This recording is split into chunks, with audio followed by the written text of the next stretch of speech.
Hey garden friends, Jeff here with Tropical Plant Party.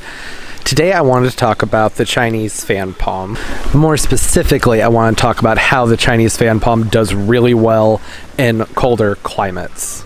And by colder climates, I mean you can grow this as a dieback perennial in zone 7 and up. I'm in zone 6 and mine has come back for me every single year and has done wonderfully. Traditionally, these are hardy zones 9 up, maybe 9B and up, and when you grow them in those zones, you're going to end up with a very large trunked tree over time. They grow pretty slow in my experience. But for those of us who are up north, if you have nice, good draining soil, you can make good draining soil if you don't. This will probably be a good candidate for you if you're looking for something with a little bit more of a tropical touch. The foliage on these is just so lush and green. They really add a lot to the garden. And once upon a time, you used to be able to pick these up from hardware stores and local nurseries for fairly cheap. You could get a 3-gallon plant from, I think this one was like $9 perhaps. Now the nurseries sell them for between, I'd say, 40 up to $100 for 3 to 15-gallon ones. And a 15-gallon one really isn't going to be necessary. You can get one that's 10 feet tall, but that really doesn't matter because in the winter time, this is going to die back to the ground completely. For the best success with this, you do need to live someplace that has pretty warm summer temperatures. Even warmer springs are more ideal.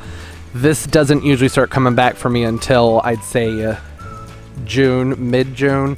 This year it came up very early because we had a very mild winter and a really warm spring. This is one of my favorite dieback tropicals because it's just so easy to care for. In the fall, when the frost hits the foliage, I go ahead and I chop everything off even if it's still alive, and I just dump a big bag of mulch on top of there. Probably anywhere from 8 to 12 inches of mulch. And microclimates are important. I have it planted close to pavement, and there's a wall back here. This is also fairly south facing. So this is a little bit of a warm zone. I also have it planted under my baju bananas, which get a ton of mulch and leaves on them. So this area does stay warmer. However, in the past, things weren't set up like this, and I had this guy planted further down that way, and it still came back for me very well, but it never came back quite this lush. It would just give me a few big leaves, and it was still nice to look at. And like I said, I'm in zone 6, and I've seen reports of these growing all the way up into Canada. Canada has some warmer microclimates too, though. But I would say that this is reliably cold hardy zone 7 and up as a dieback perennial. If you want to be an evergreen tree that's going to grow a trunk, zone 9 and up would be best. But I actually really enjoy this palm as an understory. If I could find more for a reasonable price, I would probably hedge out this entire area here. That's what I would ideally want, is to have a hedge that kind of comes around the front here. But there are some drawbacks to doing things that way as well. One of those drawbacks being that I would typically have to wait till July or August for it to look this full. So in the mid to late spring, when temperatures start to get up nice and warm, I'd say 70s and 80s, you want to go ahead and pull the mulch back, and then I usually let it rest for a week. Try and keep it fairly dry to avoid any rot. There are fungicides you can use, like the Clary's 336 that I featured in a separate video with treating orchids. Works well for this, but this will be it'll die back completely. The trunks won't survive, but you can just give it a little dose just to be safe. I usually do, to make sure there's not any rot from all that moisture building up from the mulch being on top of it.